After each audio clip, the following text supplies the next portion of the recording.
Ce dimanche-là, 16 février 1992, c'était une journée qui s'annonçait radieuse par la grâce de Dieu.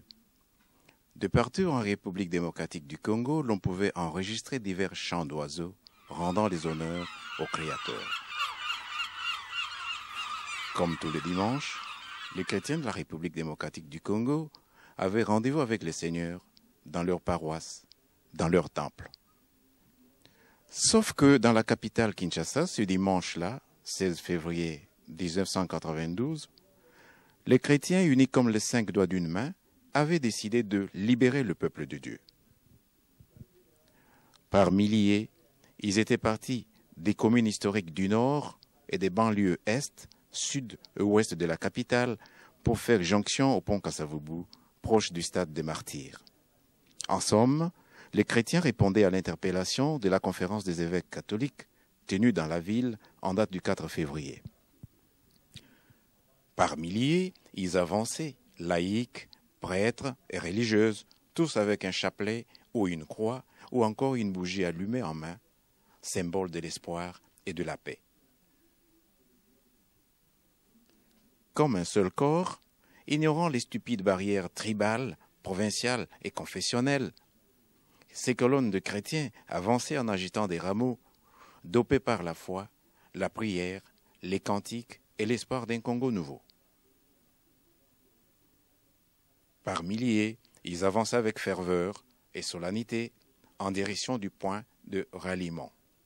Ce dimanche-là, 16 février 1992, les chrétiens de Kinshasa se faisant martyrs de la démocratie et témoins de la justice entendaient réclamer par cette procession citoyenne la réouverture de la conférence nationale souveraine arbitrairement fermée sur ordre du président Mobutu.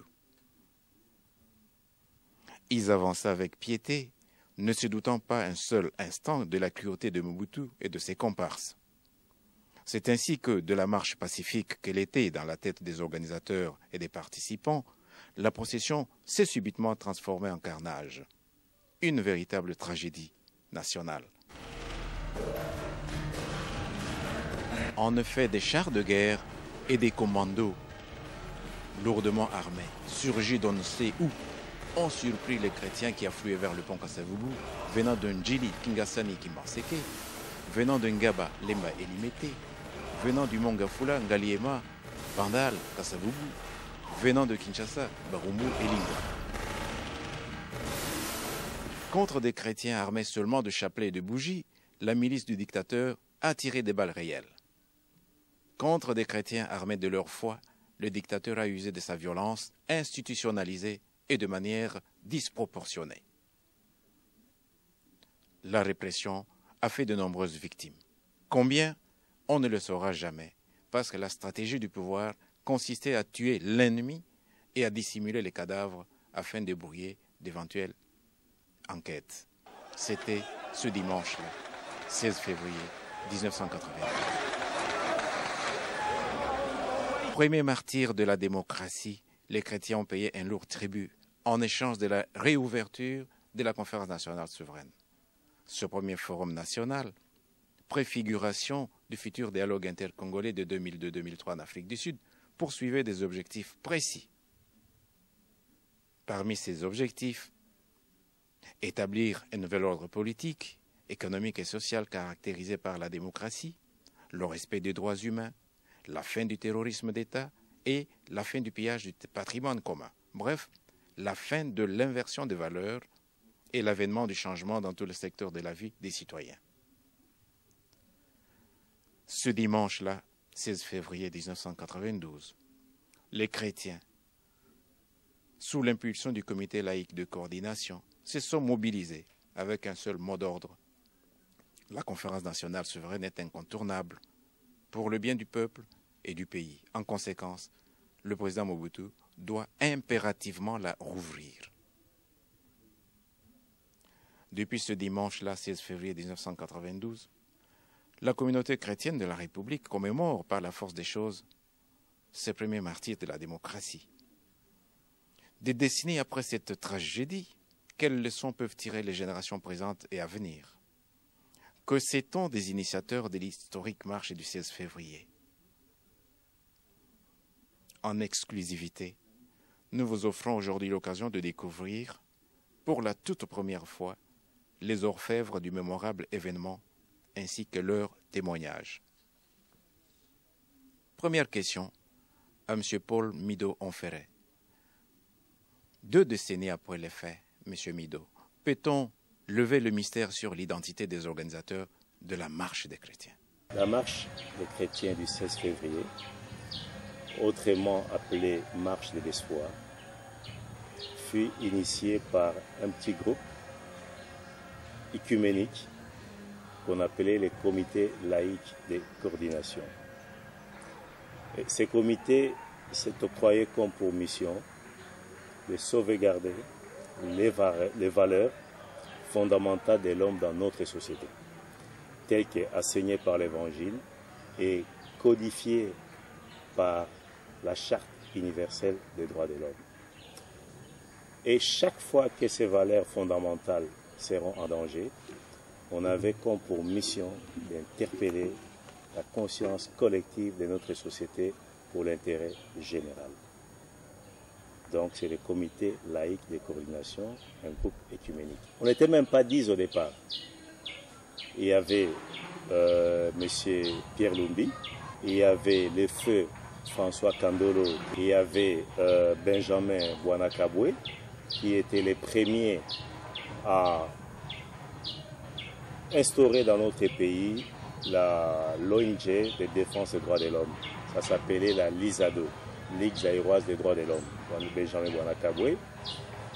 Il y avait Mme Marie-Thérèse Moulanga, il y avait Marie Bapou, il y avait le professeur Kabemba, il y avait M. Julien, et il y avait moi-même qui vous parle, Paul Mido.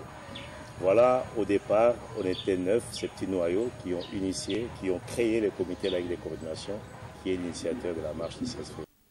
La même question à M. l'abbé José Mpondou, curé de la paroisse Saint-Alphonse de Matete. Bon, la première chose que je voudrais dire, c'est rétablir la vérité historique. On a souvent associé l'abbé José Mpondou à la marche du 16 février et souvent de manière indue. Parce que sur le plan historique, il y a un comité qui a organisé la marche. Et ce comité a un nom et il est connu. C'est le comité laïque de coordination. Et dans ce comité laïque de coordination, nous avions des personnalités telles que Feu François Kandolo, nous avons Mademoiselle Marie-Thérèse Moulanga, nous avons Ambroise Mido, nous avons Pierre Lumbi qui était dans le comité, nous avons des tas d'autres amis qui étaient dans le comité organisateur de la marche du 16 février. Et d'ailleurs, l'appel à la marche du 16 février, l'appel au peuple de Dieu, était signé par François Kandolo et Pierre Lumbi. Et donc, sur le plan de l'histoire, il est important qu'on rétablisse la vérité pour ne pas s'approprier un titre qu'on ne mérite pas. Tout ce que je peux dire, c'est qu'au moment où ils ont commencé à organiser la marche, ils sont venus me contacter, François et Marie-Thérèse, les deux que j'ai vus arriver chez moi à Saint-Paul, à Barumbu, où j'habitais à l'époque, pour me demander mon point de vue. Et là, je dois avouer que, sincèrement, ma première réaction était de dire pourquoi une marche ? Parce qu'on était tellement habitués à des marches à l'époque de Mobutu, marche de soutien, marche de ceci, marche de cela. Alors j'ai dit, mais pourquoi encore une marche? Est-ce qu'on ne peut pas trouver autre chose? Et ma proposition d'emblée était de les amener à organiser plutôt un sit-in. Et je voyais très bien un sit-in au Palais du Peuple où on se relayerait, n'est-ce pas, jusqu'à l'ouverture de la conférence nationale souveraine. Mais malheureusement, ils m'ont dit, écoutez, nous sommes déjà assez avancés dans la préparation de la marche, dans les préparatifs, nous ne savons pas reculer et envisager autre chose. J'ai dit, ok, s'il en est ainsi, je m'implique pour vous donner une formation sur la non-violence active. Et c'était ça ma contribution. C'est permettre aux organisateurs d'abord et à toute la population des manifestants de vivre cet événement dans la non-violence, esprit et technique. Vous voyez? Et c'est ce que j'ai fait. pendant 2 semaines, j'ai assisté aux réunions et j'ai donné une formation sur le tas par rapport à la spiritualité et aux stratégies d'action non violente, au comité organisateur et au peuple, n'est-ce pas? Et c'est là ma contribution.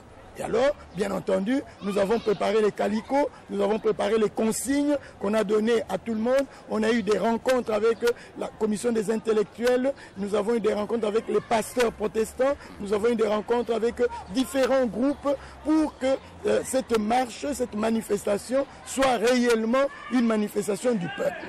Nous nous sommes trouvés un jour, un dimanche, à la messe à la cathédrale Notre-Dame du Congo. Et à cette messe-là, l'abbé, un des abbés de Kinshasa qui avait célébré, qui avait prêché, à ce que j'ai retenu jusqu'à présent, il avait dit, vous les chrétiens, qu'est-ce que vous faites? Quelle est votre expression? Nos pères de l'Église, pensant aux évêques, avaient parlé de la situation de blocage de la conférence qui existait à ce moment-là. Et les abbés avaient aussi fait des déclarations. Ils avaient parlé. Mais vous, les laïcs, qu'est-ce que vous faites? Nous étions dans cette messe-là. Je me rappelle notamment, nous étions avec Candole François, nous étions avec Mido, mon frère, je pense que nous étions avec Wanakabwa, était là, et d'autres personnes. Et nous, en sortant de cette messe-là, à l'extérieur, là, dans la cour de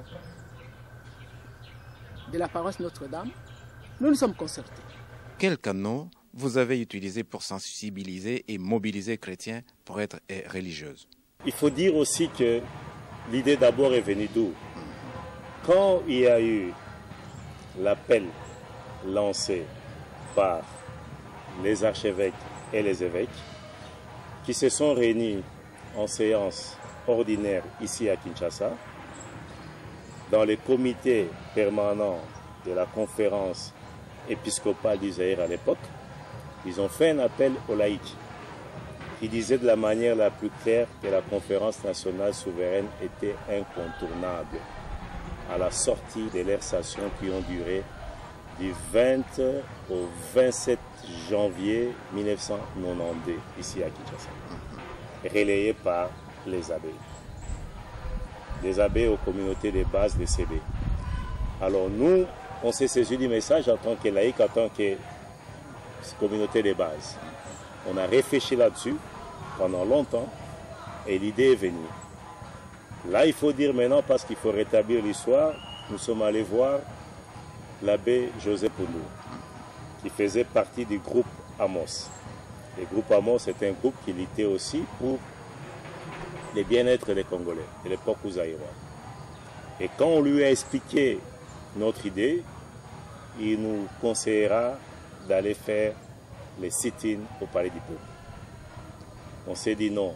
L'abbé Poundou nous dira, écoutez, le travail est immense, la tâche est énorme, vous avez besoin de vous inspirer de la non-violence évangélique.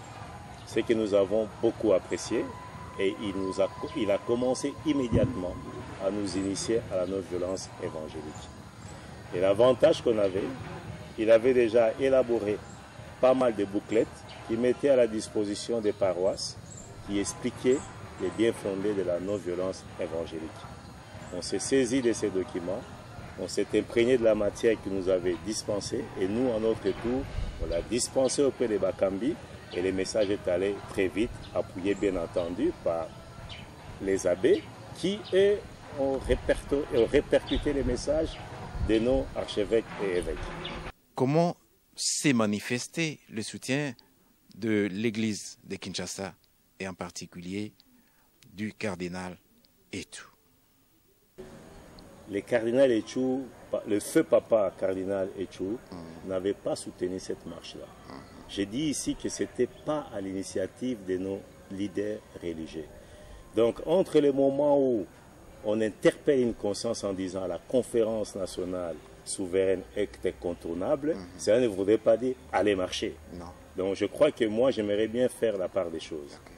Mais parce que vous parlez du feu papa cardinal Etchou. Ici, je peux ouvrir une petite parenthèse pour ma propre expérience personnelle. C'est-à-dire quoi? Après la marche du 16 février 1992, la conférence souveraine n'était pas encore réouverte. Et on s'est préparé à faire la deuxième marche pour le 1er mars de la même année. Nous sommes allés à ce moment-là voir le feu papa cardinal Etchou. Moi qui vous parle, et Benjamin Bouanakaboué. Arrivé là-bas, on a demandé l'audience, c'était au centre Lindongue, à Limete. Son secrétaire nous attendait, lui nous attendait. Il nous a reçus immédiatement, avec une simplicité qui m'avait même étonné. Et là, il a dit quelque chose que je n'oublierai jamais dans ma vie. Après qu'on lui ait expliqué le pourquoi de notre visite, il a regardé Ben qui avait pris la parole. Il m'a regardé ensuite et il a dit ceci. Vous savez, mes enfants, quand j'ai commencé mon travail de prêtre, j'étais à l'église Saint-Pierre à Kinshasa, sur l'avenue Kasavubu, à côté du stade 24 novembre, Ourenasrid à l'époque. Et là, il y avait beaucoup d'arbres fruitiers. Mais quelque chose l'embêtait très fort, parce qu'il y a quelqu'un qui venait voler les fruits dans la parcelle de l'église. Et ça allait tracasser. Mais voilà qu'un jour, on vient l'appeler pour dire, Papa Sango, nous avons attrapé les voleurs, les avocats. Les avocats, je vais dire. Voilà le feu papa cardinal, à ce moment-là, simple prêtre, qui arrive. Et dès qu'il a vu les voleurs, une seule chose venue dans sa tête, c'était lui donner vraiment une bonne flanquée, une bonne baffe. Mais la maman qui travaillait pour l'église qui était à côté, la maman a vite compris les réactions et a vite vu le mouvement du feu papa cardinal Etchou. Et la maman s'interposa en disant, Papa Sango, j'ai à vous parler. Ils sont allés à peine quelques mètres et la maman lui dira ceci. Papa Sango, Liboko wana yayo, ce n'est pas fait pour frapper. Mais cette main-là, elle est faite pour bénir. Et là, sur le coup, il s'est retourné en disant, donnez-lui tout ce qu'il a envie et laissez-le partir. Au voleur. Au voleur. Et voilà qu'il me regarde, il regarde Ben, il nous dira, venez mes enfants, je vais vous bénir. Nous le suivons. On a marché quelques pas au centre Lindongue. On rentre dans une pièce et là je découvre qu'il y avait une toute petite chapelle que j'ai découvert. Il s'excuse pour quelques minutes. Il ressort de là avec une grande tenue que je n'ai jamais vue et tout ce qui dominait c'était la couleur rouge. Il a commencé à prier et nous on était assis là devant lui.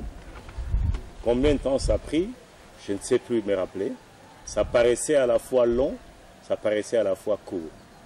Une chose est claire, c'est que quand nous sommes sortis de là, je n'en sais rien pour mon ami Bouanakaboué, mais pour moi-même personnellement, j'ai eu en moi plus qu'une impression. J'étais convaincu que j'étais devenu invincible. Et j'ai dit à Ben, on continuera jusqu'au bout. Et depuis, et pendant longtemps après, je me suis senti réellement invincible face aux sbires de Ngwanda ou de Mobutu, qui sais-je encore. Et parce que vous parlez de la hiérarchie de l'Église, après nous avons fait l'audience aussi pour aller voir le papa cardinal Mosengo. Ça c'était au centre interdiocésain. Nous sommes allés, moi. Il est encore évêque, tout court. Il était évêque, mais il était le président de la conférence nationale souveraine. Okay. On est allé les voir, moi, avec Bouanakaboué toujours. mais cette fois-là, ajouter les Marie-Thérèse. Là, le papa cardinal Monsengo, le président de la conférence, bien sûr, nous a reçus. On lui a expliqué notre problème. On a discuté un peu. J'ai retenu qu'une seule chose. Il nous a dit qu'il ne voulait plus entendre parler, du moins pour lui, du 16 février. Allusion faite ici, bien entendu, au nombre de morts qu'il y avait eu. Et nous sommes sortis de là. Donc, voilà un peu les seuls contacts qu'on a eu au plus haut sommet de l'Église. La deuxième marche du 1er mars n'a pas eu lieu non plus. Pourquoi? Parce que pendant cet espace-là, je crois qu'on était certain que la conférence nationale souveraine allait ouvrir très incessamment ses portes. Donc la marche a été en quelque sorte, si vous pouvez me passer les termes, désamorcée. Comment a réagi le pouvoir pendant la marche et les jours suivants? Dire qu'on se sentait en sécurité après un événement aussi grandiose comme ça s'est rigolé. Parce que si je vous dis par exemple à ce moment-là, les deux premiers qui avaient signé, c'est-à-dire M. Pierre Lumbi et le frère François Candolo, ils étaient bien obligés de vivre en clandestinité. Moi, j'ai pris la responsabilité de m'occuper de trouver 2 plans pour François. Et parce que vous aimez bien parler des stratégies, dans nos stratégies, je n'étais même pas au courant de là où devait se planquer Pierre Lumbi. Parce qu'on s'est dit, si une tête tombe, il faut que l'autre continue. Par contre, si jamais moi je me faisais harponner, on risque d'arriver aussi à Pierre. Et si on attrapait Pierre, on peut arriver à François. Donc moi j'ai préparé 2 planques où je devais de temps en temps faire mouvoir François pour des raisons de sécurité. Et Pierre, je ne sais pas ce qui s'est passé de son côté. Donc dire qu'on était en sécurité, non, ça c'est faux. D'ailleurs, on ne se promenait plus seul. Et parfois on devait être à 2 voitures, l'une devant l'autre se suivait derrière. Bref, on savait plus ou moins comment ils opéraient et nous on savait bien aussi. C'était au fait un jet de chasseurs et de gibier quoi en quelque sorte. Et il y a controverse autour du nombre de victimes. Et vous étiez témoin du massacre. Quelle est la vérité, votre vérité? Selon le gouvernement d'abord, il y a eu 13 morts. Selon moi, honnêtement, personne ne connaîtra le nombre de morts. Parce que la stratégie était d'effacer les preuves. Ceux qui pouvaient récupérer, ils ont récupéré. Et nous-mêmes, on ne pouvait pas, dans cette débandade-là, à un moment donné, on était dans l'incapacité totale de dire qu'il y a eu exactement combien de morts. Nous avons néanmoins fait des réunions d'évaluation. Nous avons néanmoins fait des suivis dans toutes les formations médicales pour voir dans quel état étaient les blessés. Là, on avait à l'époque, je n'ai plus vraiment le nombre exact, on avait à l'époque donné l'article, je crois, au potentiel, si pas au phare, le nombre de victimes qu'on avait répertoriées et leur état de santé et les démarches qu'on entreprenait pour certains-uns pour pouvoir l'évacuer avec certaines personnes de bonne volonté qui étaient bien disposées à les évacuer. Ce fut par exemple le cas d'une fillette qui était internée aux cliniques universitaires. Le nombre de morts de cette marche-là, je crois que d'une manière indiscutable, il n'y a que Dieu seul qui le sait. Quelle a été la réaction des puissances occidentales? Non, la réaction fusait de partout, de partout à travers le monde, si on doit le dire comme tel. Mais bon, je retiendrai personnellement que les départements d'État avaient même... Ça, ce sont les États-Unis. Oui, les États-Unis avaient sorti un communiqué qui disait que les auteurs de ces massacres doivent être rapidement traduits devant la justice. Mais la suite, ils sont restés là, tranquillement. Il y en a qui sont même aujourd'hui, soi-disant, en exil 2 ans. La conférence nationale souveraine a été rouverte sous la pression des chrétiens. Mais, tout le monde le sait, elle s'est terminée comme Mobutu et les siens l'avaient voulu. Quelles leçons tirer de la victoire des chrétiens qui s'étaient mobilisés pour libérer le peuple de Dieu? Une fois, le peuple s'était organisé, uni, sans coloration, ni de région, ni dans des fois. C'était tout le peuple congolais qui s'était réuni pour une cause, l'ouverture de la conférence nationale souveraine, parce qu'ils croyaient que cette ouverture, cette analyse de son vaincu était importante pour avancer. Si le peuple veut quelque chose, s'il est organisé, s'il est déterminé, il peut l'obtenir. Ça a été pour nous une force. On avait découvert que le peuple organisé pour une cause était une grande force. La première leçon que j'ai tirée de cette manifestation du 16 février, c'est que la peur plutôt, a dévoilé son vrai visage. La peur a montré où elle était réellement.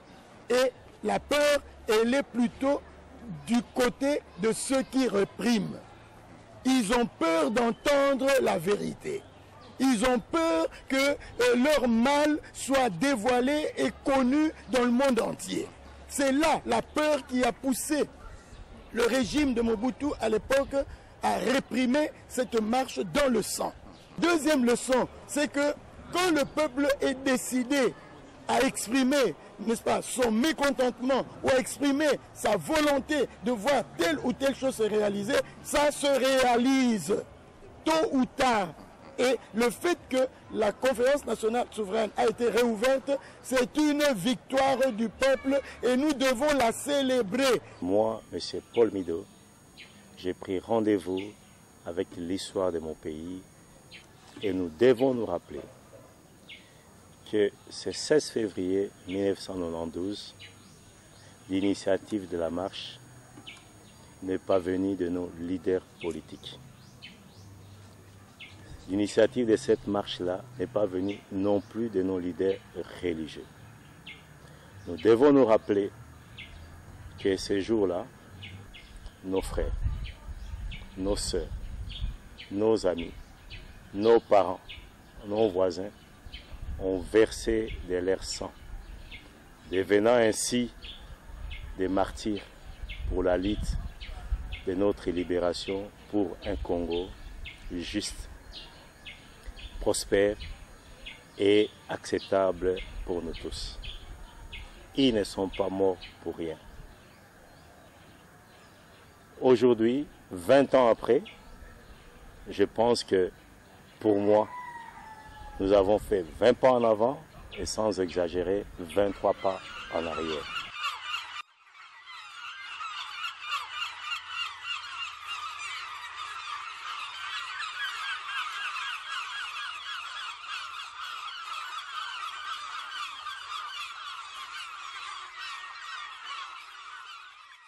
Ce dimanche-là, 16 février 1992, c'était une journée qui s'annonçait radieuse par la grâce de Dieu. De partout en République démocratique du Congo, l'on pouvait enregistrer divers chants d'oiseaux rendant les honneurs au Créateur. Comme tous les dimanches, les chrétiens de la République démocratique du Congo avaient rendez-vous avec les seigneurs dans leur paroisse, dans leur temple. Sauf que dans la capitale Kinshasa, ce dimanche-là, 16 février 1992, les chrétiens, unis comme les 5 doigts d'une main, avaient décidé de libérer le peuple de Dieu. Par milliers, ils étaient partis des communes historiques du nord et des banlieues est, sud et ouest de la capitale pour faire jonction au pont Kasavubu, proche du stade des Martyrs. En somme, les chrétiens répondaient à l'interpellation de la conférence des évêques catholiques tenue dans la ville en date du 4 février. Par milliers, ils avançaient, laïcs, prêtres et religieuses, tous avec un chapelet ou une croix ou encore une bougie allumée en main, symbole de l'espoir et de la paix.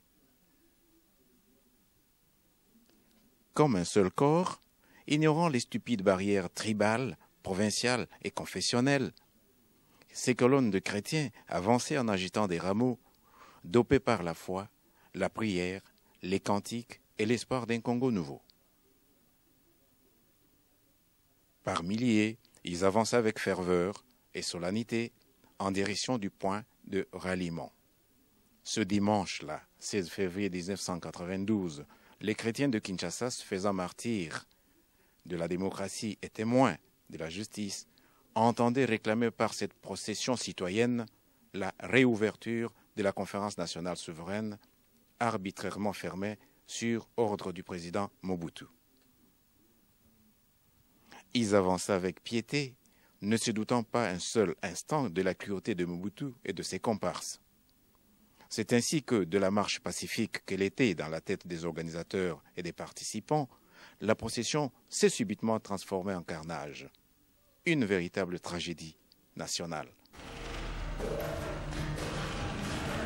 En effet, des chars de guerre et des commandos lourdement armés, surgis d'on ne sait où, ont surpris les chrétiens qui affluaient vers le pont Kasavubu, venant de Njili, Kingasani, Kimbarseke, venant de Ngaba, Lemba et Limete, venant du mont Gafula, Ngaliema, Bandal, Kasavubu, venant de Kinshasa, Barumu et Linga. Contre des chrétiens armés seulement de chapelets et de bougies, la milice du dictateur a tiré des balles réelles. Contre des chrétiens armés de leur foi, le dictateur a usé de sa violence institutionnalisée et de manière disproportionnée. La répression a fait de nombreuses victimes. Combien?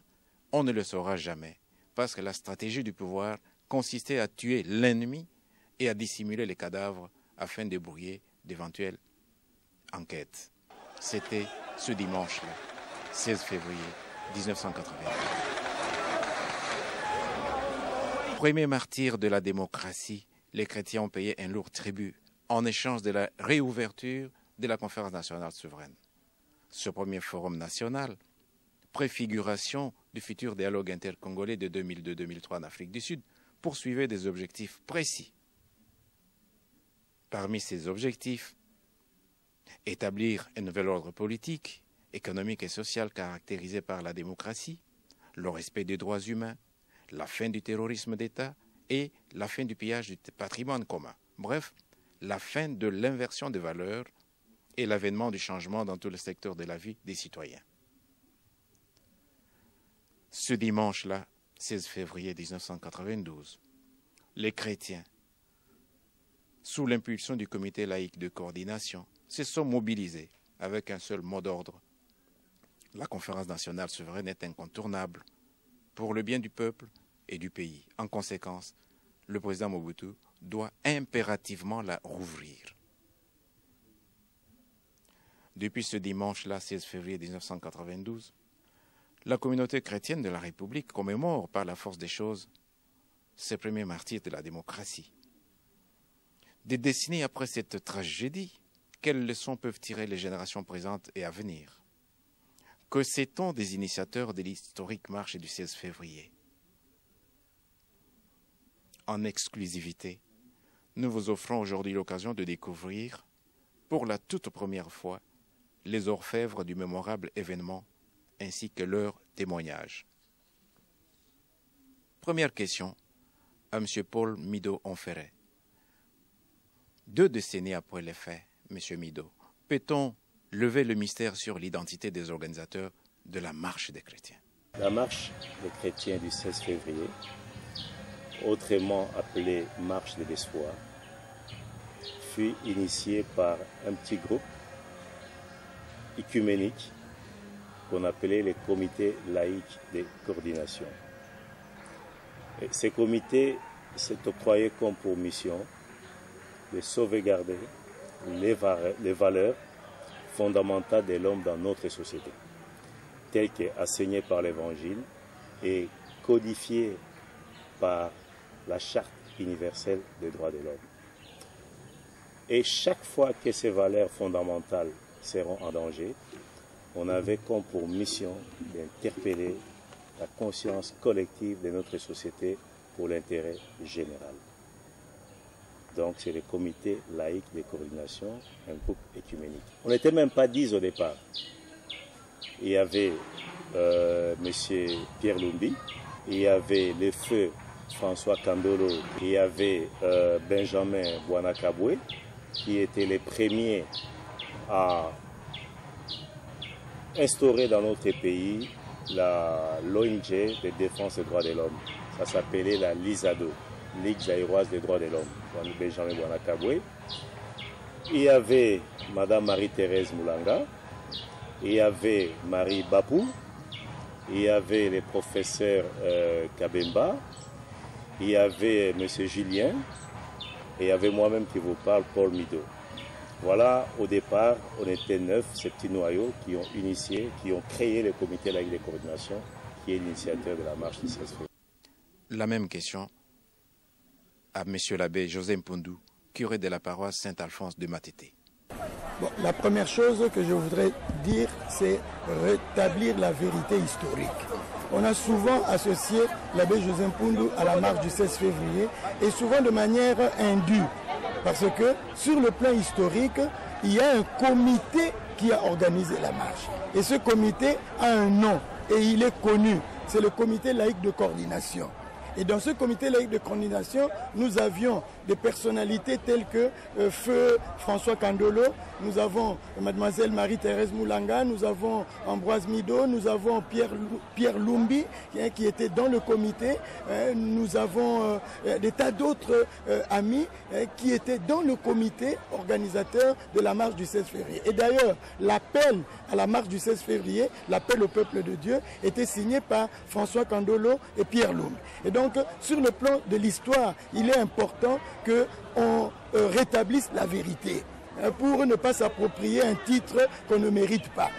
Tout ce que je peux dire, c'est qu'au moment où ils ont commencé à organiser la marche, ils sont venus me contacter, François et Marie-Thérèse, les deux que j'ai vus arriver chez moi à Saint-Paul, à Barumbu, où j'habitais à l'époque, pour me demander mon point de vue.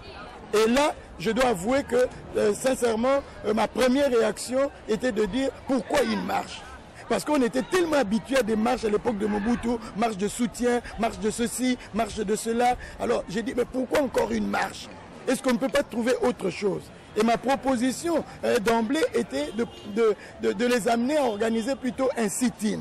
Et je voyais très bien un sit-in au Palais du Peuple où on se relayerait, n'est-ce pas, jusqu'à l'ouverture de la conférence nationale souveraine.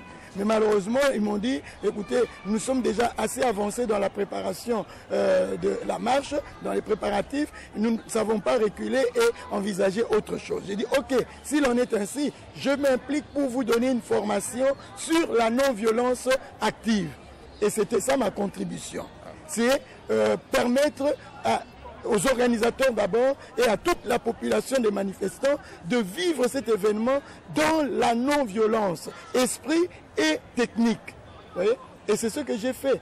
Pendant 2 semaines, j'ai assisté aux réunions et j'ai donné une formation sur le tas par rapport à la spiritualité et aux stratégies d'action non violente, au comité organisateur et au peuple, n'est-ce pas? Et c'est là ma contribution. Et alors, bien entendu, nous avons préparé les calicots, nous avons préparé les consignes qu'on a données à tout le monde. On a eu des rencontres avec la commission des intellectuels, nous avons eu des rencontres avec les pasteurs protestants, nous avons eu des rencontres avec différents groupes pour que cette marche, cette manifestation soit réellement une manifestation du peuple. Nous nous sommes trouvés un jour, un dimanche, à la messe, à la cathédrale Notre-Dame du Congo. Et à cette messe-là, l'abbé, un des abbés de Kinshasa qui avait célébré, qui avait prêché, à ce que j'ai retenu jusqu'à présent, il avait dit, vous les chrétiens, qu'est-ce que vous faites? Quelle est votre expression? Nos pères de l'Église, pensant aux évêques, avaient parlé de la situation de blocage de la conférence qui existait à ce moment-là. Et les abbés avaient aussi fait des déclarations. Ils avaient parlé. Mais vous, des laïcs, qu'est-ce que vous faites? Nous étions dans cette messe-là. Je me rappelle notamment, nous étions avec Kandol François, nous étions avec Mido, mon frère, je pense que nous étions avec Wanakabwa, était là, et d'autres personnes. Et nous, en sortant de cette messe-là, à l'extérieur, là, dans la cour de la paroisse Notre-Dame, nous nous sommes concertés. Quels canaux vous avez utilisés pour sensibiliser et mobiliser les chrétiens pour être religieuses? Il faut dire aussi que l'idée d'abord est venue d'où? Quand il y a eu l'appel lancé par les archevêques et les évêques qui se sont réunis en séance ordinaire ici à Kinshasa, dans les comités permanents de la conférence épiscopale du Zaïre à l'époque, ils ont fait un appel aux laïcs qui disait de la manière la plus claire que la conférence nationale souveraine était incontournable à la sortie de leurs sessions qui ont duré du 20 au 27 janvier 1992 ici à Kinshasa, relayé par les abbés. Des abbés aux communautés de base des CB. Alors nous, on s'est saisi du message en tant que laïcs, en tant que communauté de base. On a réfléchi là-dessus pendant longtemps et l'idée est venue. Là, il faut dire maintenant, parce qu'il faut rétablir l'histoire, nous sommes allés voir l'abbé José Poundou, qui faisait partie du groupe Amos. Le groupe Amos est un groupe qui luttait aussi pour le bien-être des Congolais, de l'époque aux Zaïrois. Et quand on lui a expliqué notre idée, il nous conseillera d'aller faire les sit-ins au Palais du Peuple. On s'est dit non.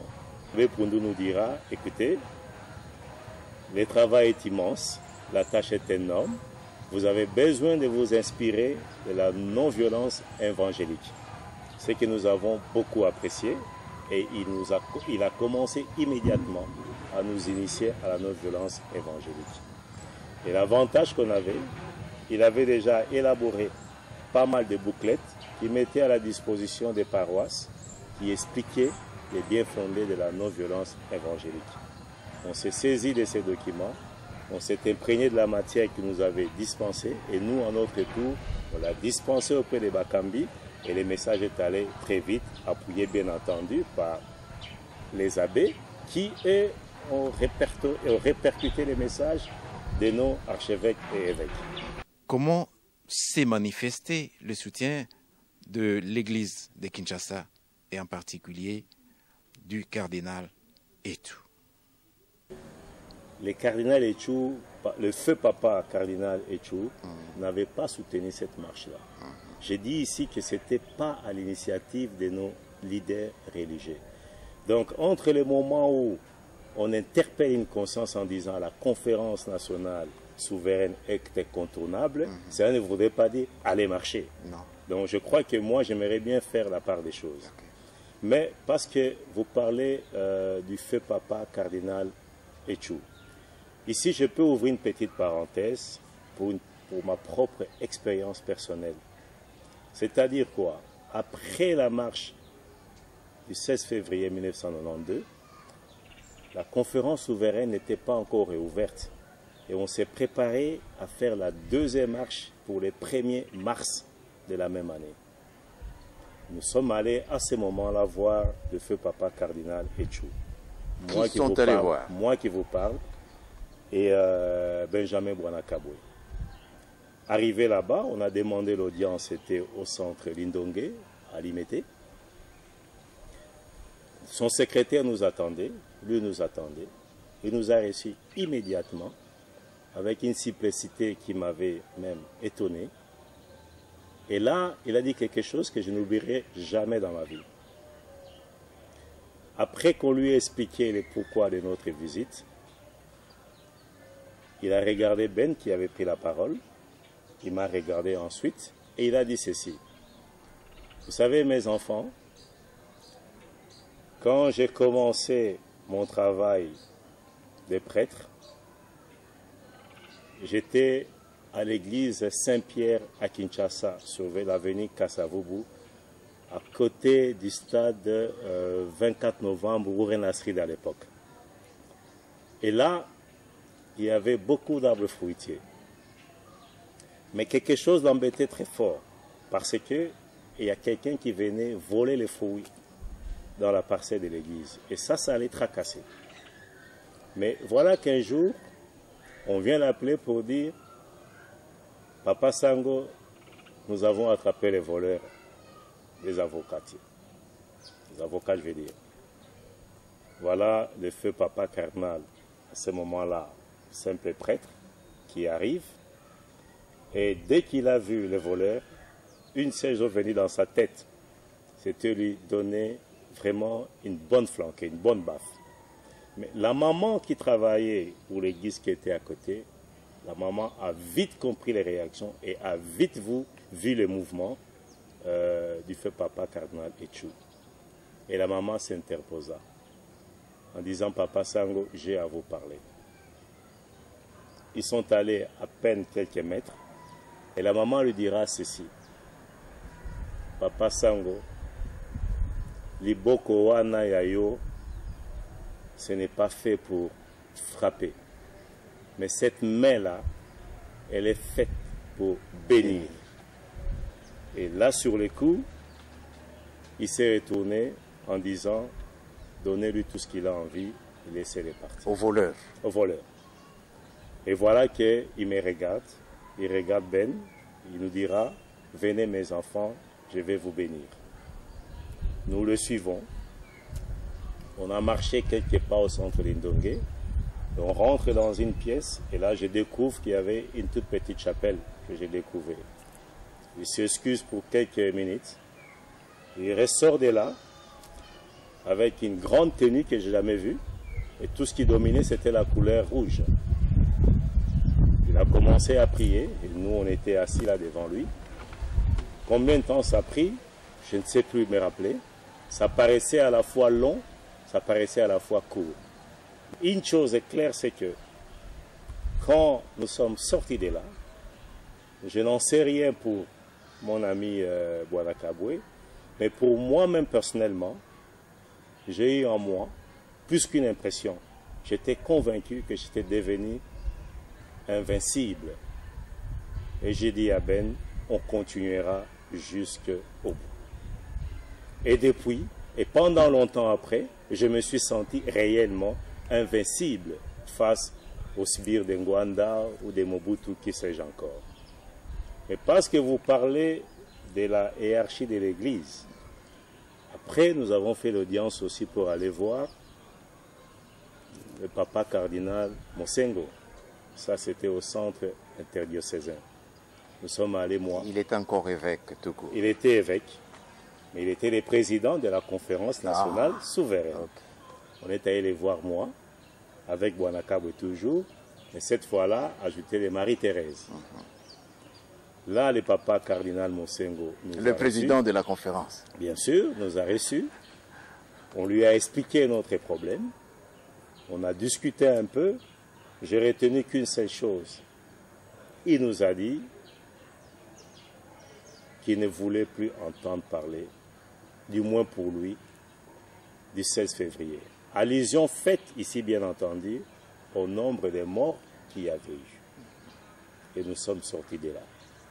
Donc, voilà un peu les seuls contacts qu'on a eu au plus haut sommet de l'Église. La deuxième marche du 1er mars n'a pas eu lieu non plus. Pourquoi? Parce que pendant cet espace-là, je crois qu'on était certain que la conférence nationale souveraine allait ouvrir très incessamment ses portes. Donc la marche a été en quelque sorte, si vous pouvez me passer les termes, désamorcée.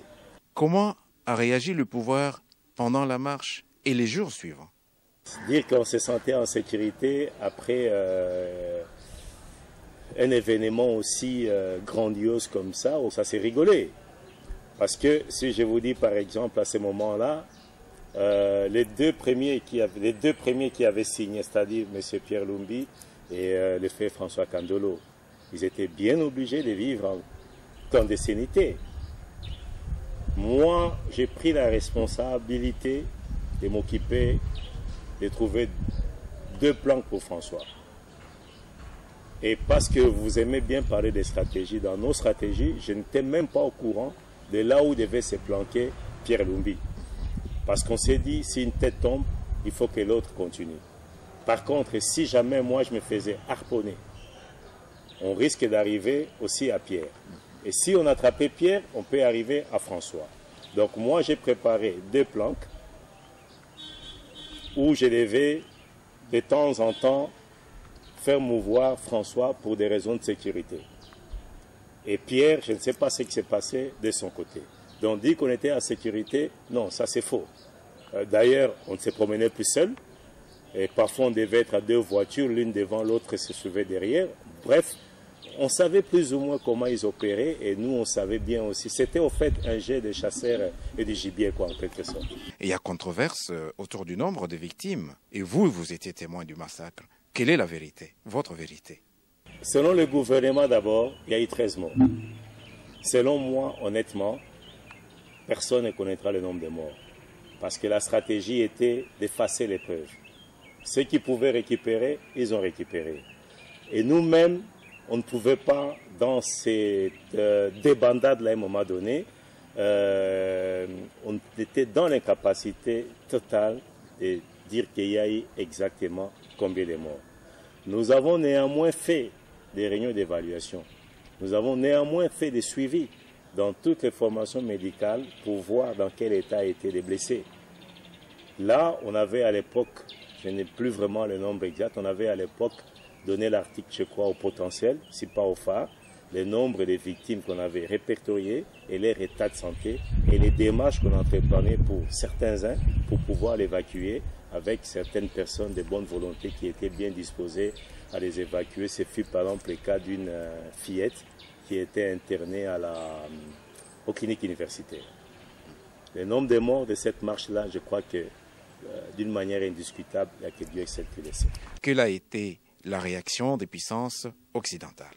Non, la réaction fusait de partout, de partout à travers le monde, si on doit le dire comme tel. Mais bon, je retiendrai personnellement que les départements d'État avaient même... Ça, ce sont les États-Unis. Oui, les États-Unis avaient sorti un communiqué qui disait que les auteurs de ces massacres doivent être rapidement traduits devant la justice. Mais la suite, ils sont restés là, tranquillement. Il y en a qui sont même aujourd'hui, soi-disant, en exil 2 ans. La conférence nationale souveraine a été rouverte sous la pression des chrétiens. Mais, tout le monde le sait, elle s'est terminée comme Mobutu et les siens l'avaient voulu. Quelles leçons tirer de la victoire des chrétiens qui s'étaient mobilisés pour libérer le peuple de Dieu? Une fois, le peuple s'était organisé, uni, sans coloration, ni de région, ni dans des fois. C'était tout le peuple congolais qui s'était réuni pour une cause, l'ouverture de la conférence nationale souveraine, parce qu'ils croyaient que cette ouverture, cette analyse de son vaincu était importante pour avancer. Si le peuple veut quelque chose, s'il est organisé, s'il est déterminé, il peut l'obtenir. Ça a été pour nous une force. On avait découvert que le peuple organisé pour une cause était une grande force.